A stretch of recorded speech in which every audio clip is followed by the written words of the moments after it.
Bienvenue à ce 18e jour du temps de Carême. Aujourd'hui, nous allons méditer sur le thème la compassion et la charité. Le mot compassion en grec splagchnizomai veut dire sentir une sympathie ou avoir pitié. Néanmoins, le mot compassion a une racine latine qui porte une signification intéressante. Du latin cum passione qui veut dire avec passion. Quant au mot charité du grec agapé, il signifie l'amour qui est affection ou la bénévolence. Ainsi, de ces étymologies, nous voyons que ces deux mots ne sont pas trop loin l'un de l'autre. Lorsque nous prenons les deux dans leur ensemble, il s'agit tout simplement, dans un premier temps, de réaliser chaque action avec passion, avec affection, avec sympathie, avec pitié, avec amour et avec bénévolence. Et dans un second temps, il s'agit effectivement de réaliser au moins un acte d'amour et de bénévolence qui a comme soubassement la sympathie, la pitié et l'affection durant 7 temps de carême et même au-delà, pour autant qu'il soit considéré comme caractéristique de la vie du chrétien. Quelques exemples de la vie du Christ nous inspirent à cela.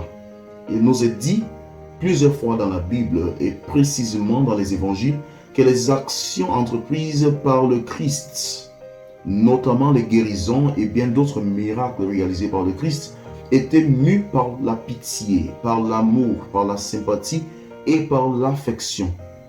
Un exemple concret en Matthieu 20, 34 nous dit « Ému de passion, Jésus toucha leurs yeux et aussitôt ils recouvrèrent la vue. » Nous trouvons d'autres exemples en Matthieu 9, 36, Marc 1, 41, Marc 6, 34. Donc, nous apprenons que toute action dépouillée d'amour, de pitié, de sympathie et d'affection n'entre pas dans la logique du Christ, et ceci est un contre-témoignage de la vie chrétienne. Et parfois, nous sommes pris par le piège de n'aimer avoir de la pitié et de sympathie que pour nos proches, nos amis, nos familiers et ceux qui peuvent nous en rendre. Une telle attitude est également rejetée par le Christ en Luc chapitre 6, versets 27 à 36, où il nous est demandé d'aimer même nos ennemis. Et à ce sujet, Saint Paul dans sa première lettre aux Corinthiens chapitre 13, versets 1 à 3 nous dit « Quand je parlerai les langues des hommes, si je n'ai pas la charité, je suis un airain qui résonne ou une cymbale qui retentit. J'aurai toute la foi jusqu'à transporter des montagnes. Si je n'ai pas la charité, je ne suis rien.